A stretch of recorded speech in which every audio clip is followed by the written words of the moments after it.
인도하심과 보호하심으로 평안하고 안전한 삶이 되시기를 주님의 이름으로 축복합니다. 우리가 하루하루 살아간다는 것이 참 쉽지 않는 것 같아요. 눈을 뜨고 또 아침을 만나는 것이 어떤 사람에게는 뭐 그냥 자연스러운 것처럼 보이지만 또 어떤 사람에게는 참 쉽지 않는 그런 삶의 모습이 아닌가 봅니다.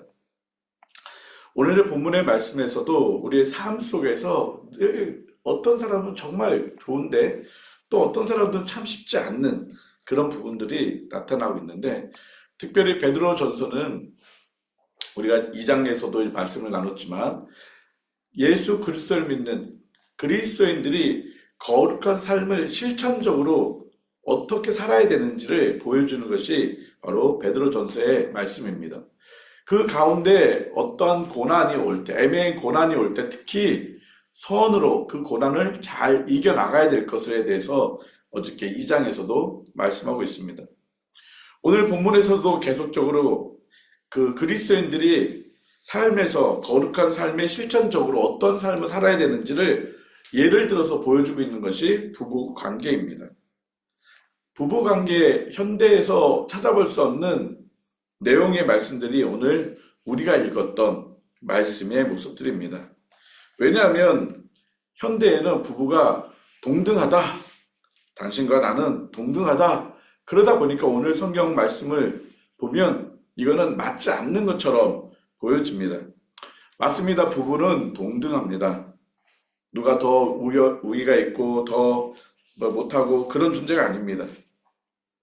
그러나 오늘 본문을 자세히 읽다 보면 이게 꼭 남편이 우위가 있고 아내가 그 밑에 있는 것처럼 보여지는 그런 표현들이 등장하고 있음을 볼 수가 있습니다. 그런데 오늘 본문에서 명확하게 하나님은 말씀하시기를 부부는 동등하지만 역할의 모습이 있다는 것입니다. 그 역할의 모습이 뭐냐면 아내들은 남편에게 순종을 해야 된다라고 말씀하고 있습니다. 특별히 하나님을 믿지 않는 남편이 있을 때 그 남편을 정말 잘 순종해야 된다라고 말씀하고 있습니다.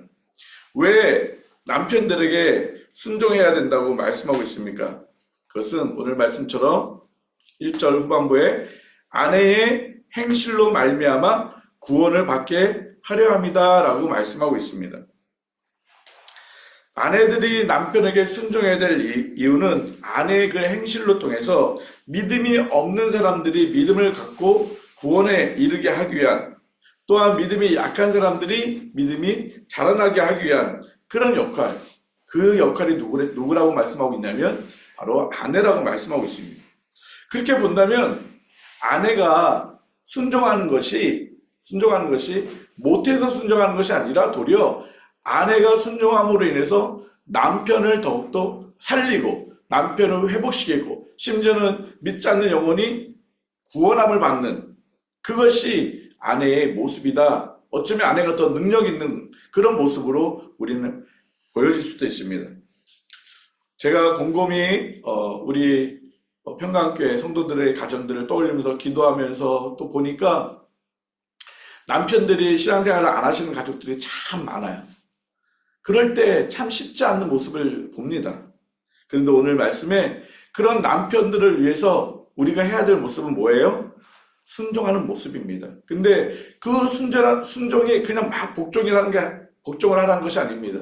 신앙을까지 다 포기하면서까지 그 믿지 않는 남편의 말을 들어라, 그런 의미는 결코 아닙니다. 도리어 더 신앙을 굳건히 하면서 그러면서 더욱 그 남편들을 잘 섬기고 순종해야 된다라고 말씀하고 있습니다. 어떤 모습으로요? 2절 말씀에 정결한 행실이라는 것입니다. 너희를 두려워하여 정결한 행실을 보고, 이게 두렵다라는 표현이 좀 무서울 것 같은데 이 표현을 보면 뭐냐면 하나님을 경외하면서 하나님을 경외하는 너희들의 모습, 근데 그 모습이 어떤 모습입니까? 정결한 행실이라는 것입니다. 왜 베드로는 오늘 본문을 통해서 여인들, 특히 아내들이 정결한 행실을 통해서 남편들에게 순종해야 될 것을 말씀하고 있었을까요?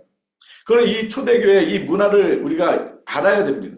이 당시에는 온갖 혼합 종교에 이렇게 같이 그 살아있는 그런 시대가 바로 이 시대입니다. 로마의 그 압제 속에서 다양한 그 신화들, 그리스의 많은 신화들, 우상들이 다 포함되어 있는 그런 시대에 살고 있는데, 그러다 보니까 한 가정당 자기들이 섬기는 신들이 많이 있었어요.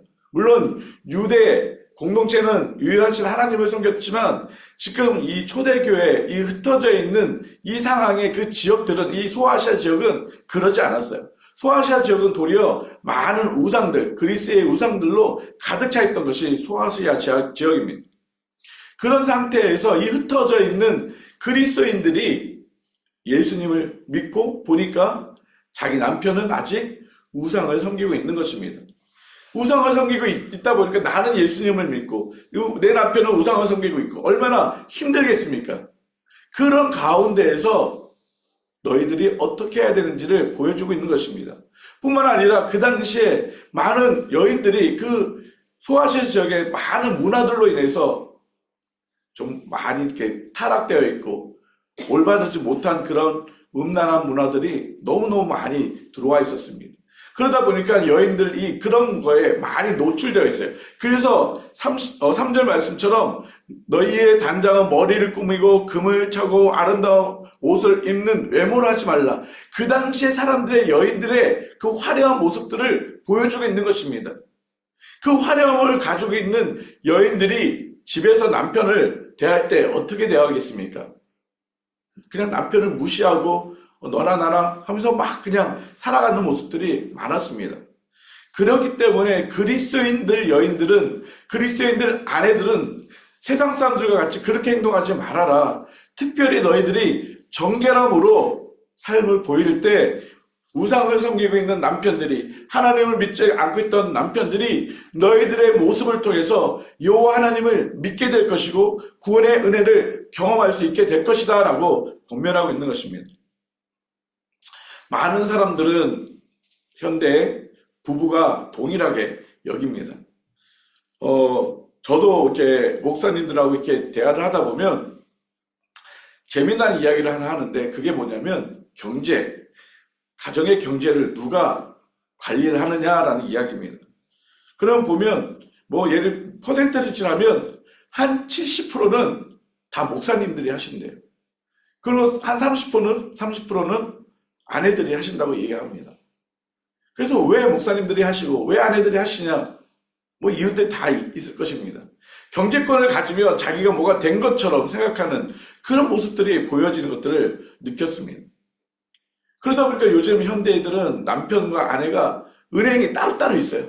왜냐면 다 일을 하시니까 내가 일한 것은 내 돈, 너가 일한 돈은 너 돈, 같이 생활해야 될 것을 합쳐서 같이. 참 안쓰러운 안타까운 모습이 있습니다. 물론 그것이 무조건 나쁘다라고 생각하지는 않습니다. 그러나 가정이라면 하나 되는 것을 힘써야 되는 것입니다. 오늘 베드로는 초대교회에 흩어져 있는 그 성도들, 특히 가정에 대해서 이야기를 하면서 아내들이 하나 되게 하기 위해서 남편을 섬겨야 된다는 것입니다. 남편을 잘 섬기고 순종할 때 그 가정이 하나가 되는 것이지, 아내가 남편을 섬기지 않고 순종하지 않고 자기 의견, 자기의 어떤 뜻을 관철시키고 너와 나는 동등해, 그렇기 때문에 내 말도 들어야 되고 내 의견도 존중해줘야 돼, 이렇게 간다면 그 가정이 하나 되는 것은 쉽지 않다는 것입니다. 특별히 믿지 않는 가정에서는 더더욱 그렇다는 것입니다. 그래서 믿지 않는 가정에서 믿음을 지키는 우리 교회 성도님들 참 쉽지 않고 정말 수고하고 정말 그분들을 위해서 더 많이 기도해야 합니다. 왜냐하면 그 일들이 너무너무 어렵기 때문에 그렇습니다. 갈라디아서 3장 28절에도 너희는 유대인이나 헬라인이나 종이나 자유인이나 남자나 여자나 다 그리스도 예수 안에서 하나니라. 성경에서도 분명히 여자와 남자는 우리의 신분은 구별하지 않고 동일하다라고 말씀하고 있습니다. 그럼에도 불구하고 아내가 남편을 섬기고 순종하는 것처럼 보여지는 오늘 말씀은 이유는 딱 하나입니다. 그 남편을 세워서 가정이 하나 되고, 남편이 믿지 않는 남편이 나의 정결한 모습을 통해서, 나이가 온전히 그 남편을 공경하고 순종하는 그 모습을 통해서 그 마음이 변하여서 하나님을 믿는 구원의 은혜가 임할 수 있기 때문에 그렇게 하라는 것입니다. 그래서 우리 평강교회 성도 여러분, 특별히 아내들은 남편들한테 정말 더 잘 온유함으로, 더 정결함으로, 더 친절함으로, 더 선함으로 잘 대해야 할 것입니다. 그래야 남편들이 믿음이 더 자라날 수가 있어요. 참 그렇다 보니까 여인들이 더 힘들 수 있어요. 그런데 하나님은 우리에게 그런 것을 말씀하고 있는 것입니다. 너희가 힘들지라도 그것을 너희들이 해야 된다라고 말씀하고 있는 것입니다. 성숙된 신앙을 지키면서 정말 더 정결하게 또 온유하게 남편들이 아내를 보고 예수님을 믿도록 하는 사명이 모든 아내들에게 있는 것입니다. 그렇다면 남편들은 괜찮을까요? 남편들은 아무렇지도 않을까요?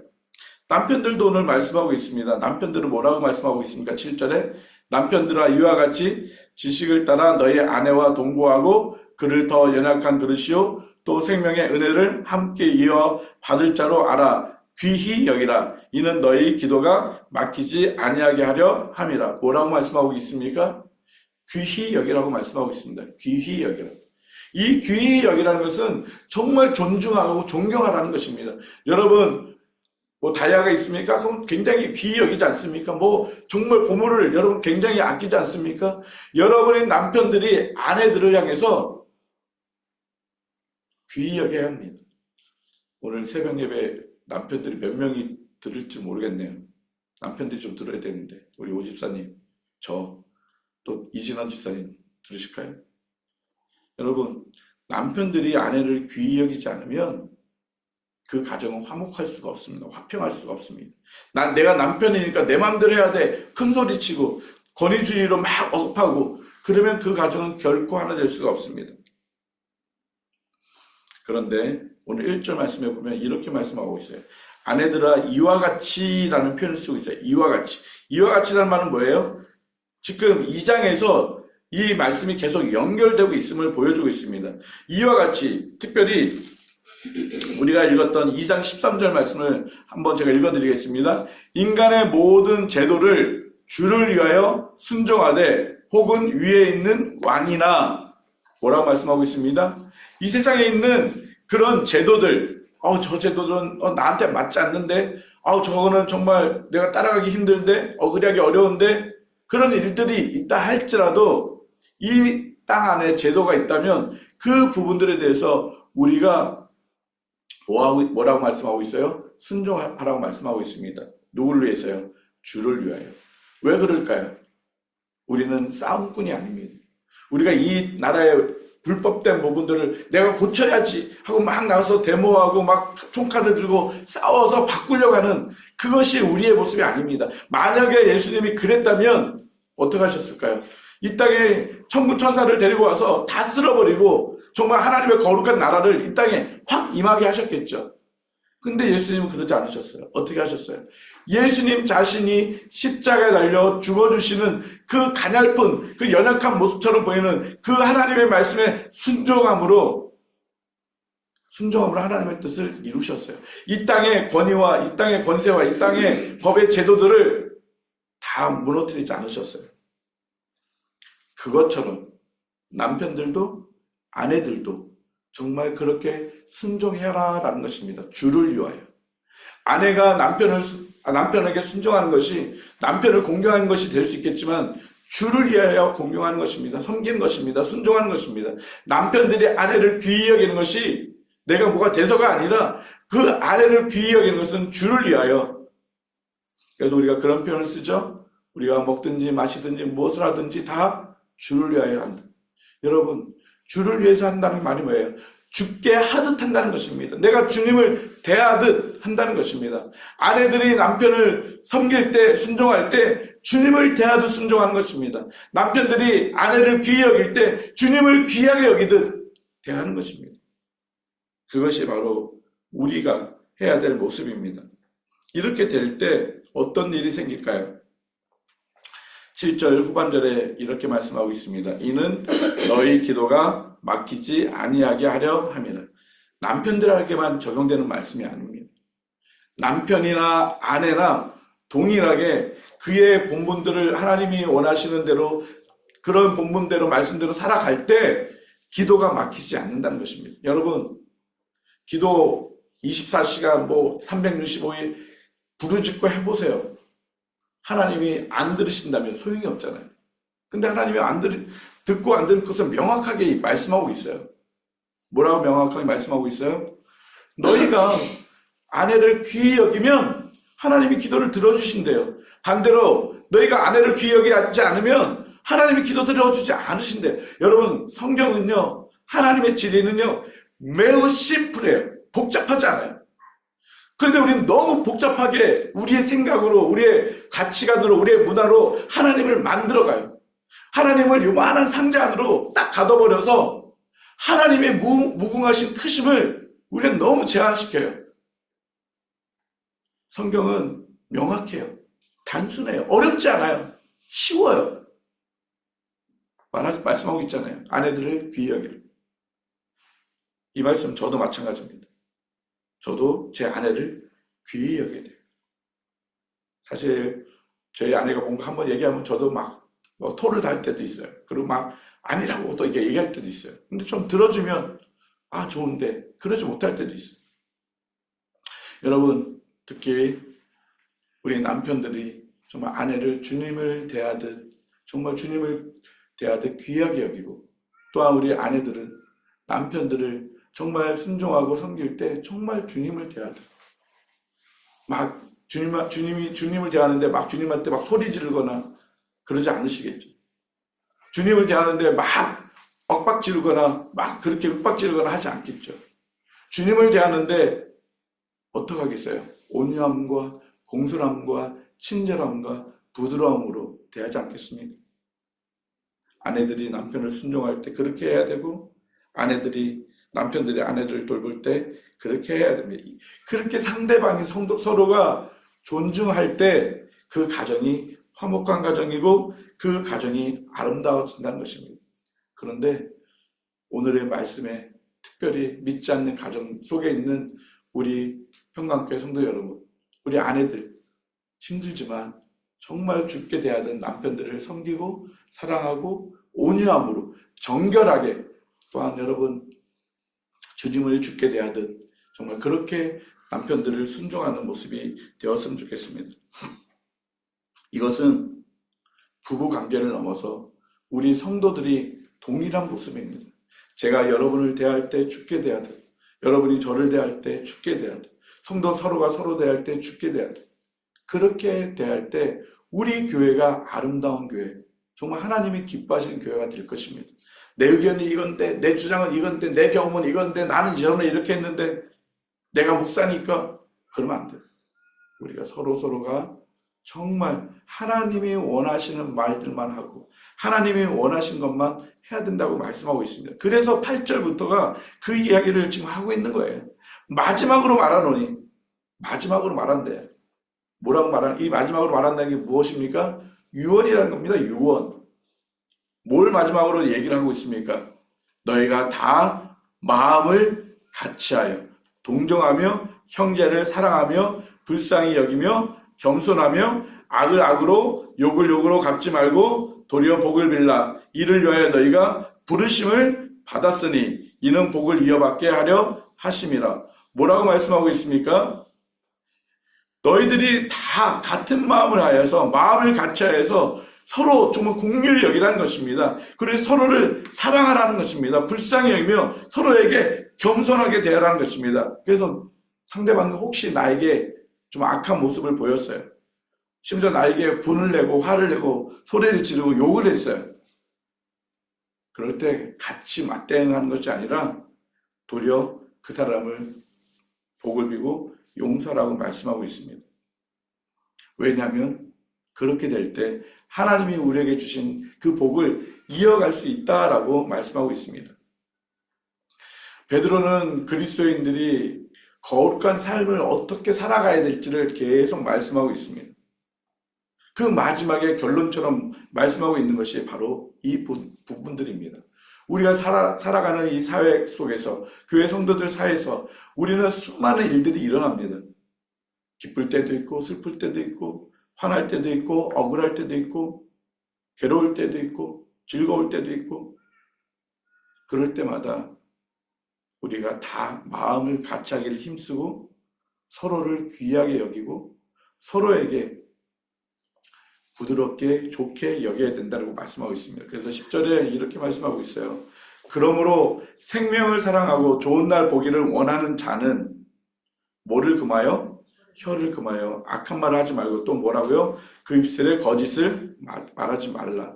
그리고 악에서 떠나 선을 행하고 화평을 구하고 그것을 따라라 라고 말씀하고 있습니다.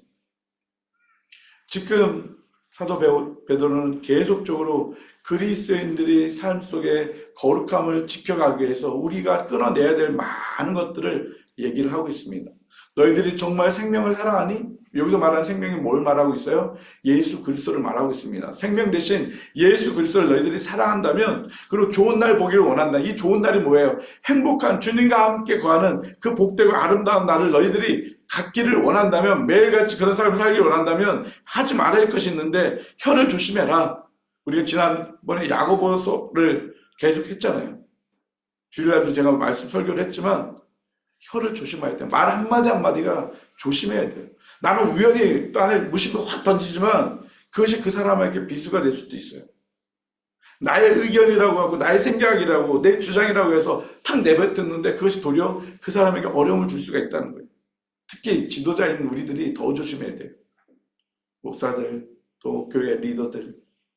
왜냐면 내가 아니까, 내가 뭔가 할 수 있으니까. 그리고 특히 조심해야 될 게 거짓말입니다. 거짓말을 멈춰야 됩니다. 교회 안에 거짓말은 너무너무 많이 들어옵니다. 세상은 속여서 교회 안에 들어옵니다. 야, 이거는 괜찮아. 이거는 교회 안에서 해도 괜찮아. 이 정도는 괜찮아. 라고 거짓이 우리 안에 들어옵니다. 사단은 거짓의 압이라고 말씀하고 있습니다. 그래서 우리는 그 거짓을 끊어내야 됩니다. 거짓을 말하지 말고 선을 행하는 것, 화평을 구하는 것. 이런 사람에게 하나님께서 뭐 하신다고요? 간구에 귀를 기울이신다라고 말씀하고 있는 것입니다. 여러분, 주는 12절 주의 눈은 의인을 향하고 그의 귀는 의인의 간구에 기울이시되 주의 얼굴은 악행하는 자들을 대하시니라. 여러분, 우리가 새벽마다 기도하고 또 우리가 중보기도도 하고 또 우리가 열심히 기도를 많이 합니다. 그런데 많이 했는데 하나님이 듣지 않으세요. 얼마나 허탈해요. 실컷 탑을 쌓아 올렸는데 그렇게 쌓는 게 아니래요. 그럼 얼마나 허무하겠어요. 우리들의 삶 속에 우리가 기도하는 것이 그런 기도가 많이 있음을 지금 보여주고 있는 것입니다.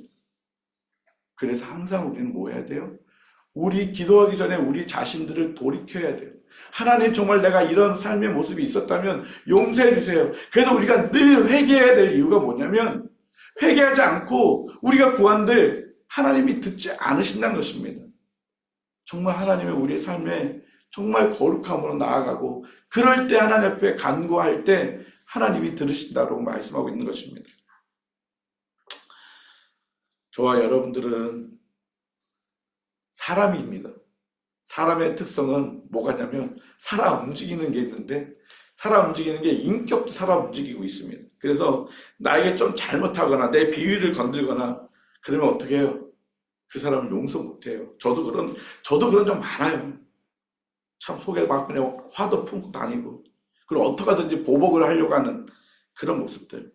그런데 오늘 분명히 하나님은 말씀하고 계십니다. 악을 악으로, 욕을 욕으로 갚지 마라. 도리어 그 사람을 향해서 복을 빌어라. 그리고 13절 말씀처럼 너희가 열심히 선을 행하게 되면 너희들을 해하는 사람이 없을 거야. 무엇을 말하고 계십니까? 하나님이 보호해 주신다고 약속하고 있습니다. 말씀을 마무리하겠습니다.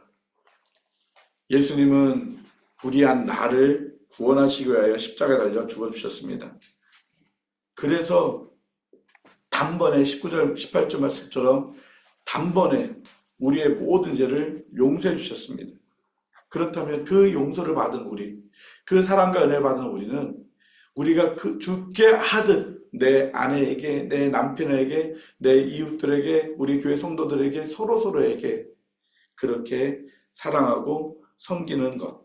그것이 구원받은 사람, 정말 그것이 구원받은 그리스도인들의 삶의 모습이라는 것입니다. 오늘도 아내 되시는 우리 성도님들, 남편을 주께 주를 섬기듯 그렇게 죽게 하듯 그렇게 섬기십시오. 순종하십시오. 사랑하십시오. 우리 남편들 정말 죽게 하듯 정말 우리 아내들을 귀히 여기고 우리 주변 사람들을 귀히 여기는 그런 삶을 살아가십시오. 그리고 하나님 앞에 기도해 보십시오. 하나님이 여러분의 기도에 놀랍게 응답하실 것입니다. 이런 삶이 오늘 하루의 우리 모두의 삶이 되기를 주님의 이름으로 축복합니다. 기도드리겠습니다. 하나님 아버지 감사합니다. 우리를 불의한 가운데서 구원하시기 위하여 예수 그리스도께서 십자가에 달려 죽어주셨고 우리를 살려주셨습니다. 세상의 방법이 아니라 하나님의 방법으로 우리를 구원해 주셨습니다. 하나님 아버지 그 주님의 사랑과 은혜를 기억하면서 저희들 또한 주님의 방법을 따라 살아가기 원합니다. 하나님 온유하게 하여 주시고 정결하게 하여 주시고 정직하게 하여 주시고 정말 모든 사람들에게 선을 베풀게 하여 주시옵소서. 화평을 이루기를 힘쓰게 하여 주시옵소서. 악을 악으로 갚지 않게 하여 주시고 욕을 욕으로 갚지 않게 하여 주시옵소서. 속에 분을 갖고 하나님 원수를 하나님 갚으려고 복수하려고 하는 그런 악함들이 우리 안에 일어나지 않도록 도와주시옵소서. 특별히 아버지 하나님 우리 평강교회 우리 아내들을 공유하여 주시옵소서.